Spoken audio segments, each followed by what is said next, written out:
வணக்கம். நான் உங்கள் லக்ஷ்மி. இன்னைக்குரிய வீடியோக்கு போறதுக்கு முன்னாடி நம்ம சேனலை லைக் பண்ணுங்க, ஷேர் பண்ணுங்க, மறக்காம சப்ஸ்கிரைப் பண்ணுங்க. வாங்க வீடியோக்குள்ள போகலாம்.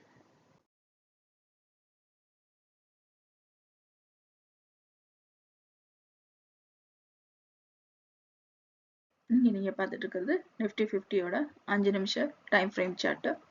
இதுல இன்ட்ராடே ட்ரேடிங்ல முதல்ல நம்ம கண்டுபிடிச்சிருக்க இங்க ரெசிஸ்டன்ட் அண்ட் சப்போர்ட் லெவல்ஸ் எந்த லெவலுக்கு ஹெல்ப் பண்ணிருக்குன்னு பார்க்கலாம். முதல் கட்டமா பைவட் பாயிண்ட்டுக்கு மேலே தான் ஓப்பன் ஆயிருக்கு. ஓப்பன் ஆகி பார்த்தோன்னா நிஃப்டி முதல்ல ஒரு ஏற்ற இறக்கத்தோட இருந்தது. திரும்ப பார்த்தோன்னா நம்மளுக்கு இரண்டாவது ரெசிஸ்டன்ட் லெவல ஜோன்ல என்ட்ரி ஆகி எக்ஸிட் ஆயிருக்கிறத பார்க்க முடியுது. மேலும் பார்த்தோம் அப்படின்னா இந்த கேண்டிலோட அளவுகளை பார்க்கும் பொழுதே நமக்கு தெரியுது வாலட்டிலிட்டி நிஃப்டியோடது ரொம்ப கம்மியாக தான் இருந்தது.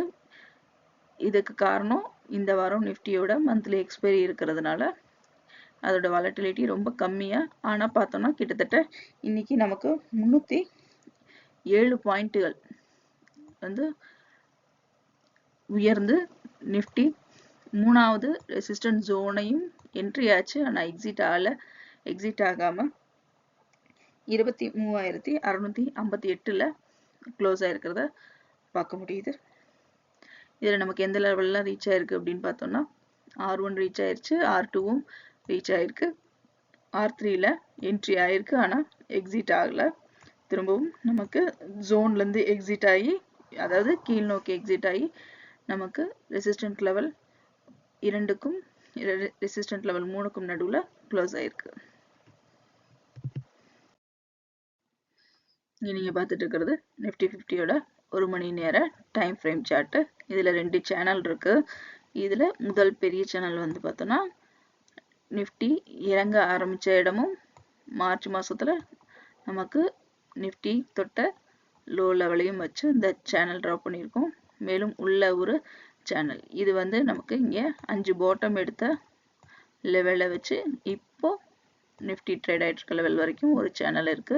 மேலும் ஹை லெவல் பார்க்கும்போது 23,400 நமக்கு தாண்டி 23,600 தாண்டி இருக்கான்னு பார்த்தோம்னா அதையும் நமக்கு தாண்டிடுச்சு. 23,800க்கு வந்திருக்கா அப்படின்னு பார்த்தோம்னா வரல. 23,708ல நமக்கு நிஃப்டி வந்து என்ன இருக்குன்னா கொஞ்சம் கீழே இறங்கி 23,658, அதாவது இந்த ரெண்டுக்கும் நடுவுல நமக்கு க்ளோஸ் ஆயிருக்கு. சப்போர்ட் லெவல் 23,200லாம் வந்திருக்கான்னு பார்த்தோம்னா 23,433 தான். அப்போ நமக்கு இந்த சப்போர்ட் லெவல் எதுவும் ரீச் ஆகல. ரெசிஸ்டன்ட் லெவலை நோக்கி தான் மார்க்கெட் வந்து பார்த்தோம்னா இன்னும் நமக்கு மேல் நோக்கி இந்த மூமெண்ட்லயே மூவ் ஆயிட்டு இருக்கிறத நம்ம பார்க்குறோம். மேலும் இந்த சேனல் வந்து பார்த்தீங்க அப்படின்னா இந்த சேனல்ல நமக்கு எந்த பாட்டம்லாம் தொட்டிருக்கு அப்படின்னா நமக்கு இங்க இந்த லைன் பார்த்தாலே தெரியுது. இதுக்கு அடுத்த லெவல் பார்க்கும் பொழுது நமக்கு இந்த மூணாவது, அதாவது 23,800 தொடும் பொழுது ஒரு சின்ன மாற்றம் வரலாம். மார்க்கெட்ல மாற்றம் வந்து நமக்கு இந்த லெவல்ல தாண்டிச்சு அப்படின்னு பார்த்தோம்னா கண்டிப்பா அடுத்து 24,000 பிரேக் அவுட் பண்றதுக்கு நல்ல ஒரு வாய்ப்பா இருக்கும். மேலும் இந்த இடம் தான் நமக்கு ரொம்ப முக்கியமான இடம். இந்த இடத்துலயே நமக்கு தெரிஞ்சிடும் மார்க்கெட் வந்து நமக்கு அடுத்து 24,000 பிரேக் பண்ணி மேலும் அடுத்த ஹையை தொடுறதுக்கு மூவ் ஆறதுக்கு அதிகப்படியான வாய்ப்பு இருக்கிறத நம்ம தெரிஞ்சுக்கலாம். அடுத்து 4 மணி நேர டைம் ஃப்ரேம் சார்ட்ல மார்க்கெட் பார்த்தோம்னா நமக்கு நல்ல ஒரு அப்லைன்ல தான் இருக்கு. மேலும் முதல் பாதி நல்ல ஒரு மூமெண்ட் இருந்தது. இதுல பையரோட டாமினேஷன் தான் நமக்கு அதிக லெவல்ல இருக்கிறத பார்க்க முடியுது. இரண்டாவது பாதியில நமக்கு இங்க வாலட்டிலிட்டி ரொம்ப கம்மியா தான் இருக்கு. இதுல எல்லாத்துலயுமே நீங்க பாத்தீங்கன்னா நம்மளோட இரண்டாவது பாதி வந்து ரொம்ப கம்மியான மூமெண்ட் தான் இருக்கு. இதுல வந்து பார்த்தோம்னா பையரோட டாமினேஷன் தான் நமக்கு அதிக லெவல்ல இருக்கு. இப்போ இந்த ஹையர் லெவல்ல இருக்கு அப்படிங்கிற பட்சத்துல அடுத்த நாளும் நமக்கு அந்த ஜோஷோடைய பையிங்கோட ட்ரெண்ட்லயே மார்க்கெட் மூவ் ஆகிறதுக்கும் அதிக வாய்ப்பு இருக்கும்.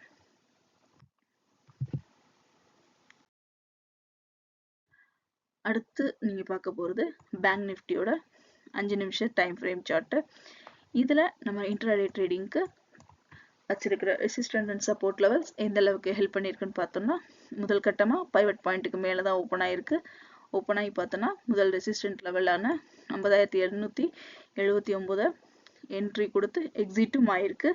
அடுத்து திரும்ப பார்த்தோன்னா உடனே நமக்கு ரெசிஸ்டன்ட் லெவல் 2க்குள்ள என்ட்ரி ஆகி உடனே எக்ஸிட் ஆயிடுச்சு. எக்ஸிட் ஆயிருக்கு. இங்கே நம்ம பார்த்தோம்னா 3வது ரெசிஸ்டன்ட் லெவல்ல என்ட்ரி ஆயிருக்கு, ஆனா எக்ஸிட் ஆகலை. இங்கே நம்ம எக்ஸிட் ஆயிருந்துச்சுன்னா அதுக்கு அடுத்து R4, R5, R6 கண்டுபிடிச்சிருப்போம். இங்கே அதுக்கான தேவை நமக்கு இல்லை. ஏன்னா இதோட ஜோனை எக்ஸிட் ஆகாம திரும்பவும் பார்த்தோம்னா நமக்கு அன்னைக்கு அடுத்த பாதி முழுக்க நமக்கு இந்த ரெசிஸ்டன்ட் லெவல் 3லயே மூவ் ஆகி 57,704ல பேங்க் நிஃப்டி க்ளோஸ் ஆயிருக்கு.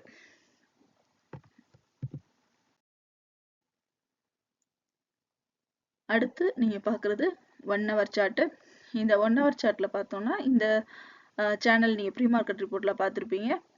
W கம்ப்ளீட் ஆகுதான்னு பார்க்கலாம் அப்படின்னு பார்த்துருந்தோம். கம்ப்ளீட் ஆயிருக்கா அப்படின்னு பார்த்தோம்னா நல்லாவே கம்ப்ளீட் ஆயிருக்கு. நமக்கு இந்த 2 லெவலும் இப்போ இங்கே கம்ப்ளீட் ஆயிருக்கு. இப்போ நம்ம ஒரு முக்கியமான கட்டத்துக்கு வந்துட்டோம். இப்போ இதுக்கு அடுத்த லெவல் நமக்கு எப்படி இருக்க போகுது? இந்த W-வை தாண்டி மார்க்கெட் இன்னும் நமக்கு மேல் நோக்கி அடுத்து இன்னும் இந்த நமக்கு ஒரு லெவல்ல ரீச் ஆகுதா அப்படிங்கிறத நம்ம பார்க்கணும். இப்போ இந்த லெவல்ல நமக்கு பிரேக் அவுட் பண்ணணும். ஏன்னா இங்க லைன்ல டச் க்ளோஸ் ஆயிருக்கு. இந்த மாதிரி க்ளோஸ் ஆச்சுன்னா நமக்கு மார்க்கெட்ல ஒரு மாற்றம் வர வாய்ப்புண்டு. மேலும் இந்த வர எக்ஸ்பெரியும் இருக்கிறதுனால சைட்வேஸ் மூமெண்ட் அதிகம் வர்றதுக்கு வாய்ப்பு இருக்கும். அப்ப இதையும் தாண்டி மார்க்கெட் இதே வேகத்துல நமக்கு மேல போச்சு அப்படின்னு பார்த்தோம்னா நமக்கு அடுத்து இந்த லெவல் எந்த லெவல்ல நமக்கு இங்க இறங்குச்சோ இதே லெவல் நமக்கு இந்த வாரத்திலேயே நமக்கு அச்சீவ் ஆகிறதுக்கு, அதாவது 53,000 வரைக்கும் போறதுக்கான வாய்ப்புகள் அதிகம் உண்டு. இங்க 4 மணி நேர டைம் ஃப்ரேம் சார்ட்ல முதல் பாதியில நல்ல ஒரு மூமெண்ட்டை பார்க்க முடியுது. பேங்க் நிஃப்டி பார்த்தோம்னா கிட்டத்தட்ட நமக்கு இன்னைக்கு மட்டுமே 1111 பாயிண்ட்டுகள் வந்து பேங்க் நிஃப்டி மேல் நோக்கி மூவ் ஆயிருக்கு. அதாவது கடந்த வாரத்தை விட இன்னைக்கு ஒரு நாளோட மூமெண்ட்டே பார்த்தோம்னா நமக்கு அதிகபட்சம் 1000 தாண்டி இருக்கிறத பார்க்க முடியுது. இரண்டாம் பாதியில அதோட மூமெண்ட் வழக்கம் போல எல்லாத்துலயும் நமக்கு பார்த்தோம்னா இரண்டாவது பாதியோட மூமெண்ட் கம்மியா தான் இருந்தது. ஆனா பையரோட டாமினேஷன் தான் இங்கேயும் நமக்கு அதிக லெவல்ல க்ளோஸ் ஆயிருக்கிறத பார்க்க முடியுது. இந்த வீடியோ உங்களுக்கு பிடிச்சிருந்துச்சுன்னா லைக் பண்ணுங்க, ஷேர் பண்ணுங்க, சப்ஸ்கிரைப் பண்ணுங்க, மறக்காம பெல் பட்டனை கிளிக் பண்ணுங்க. மீண்டும் அடுத்த வீடியோவில் சந்திப்போம். நன்றி, வணக்கம்.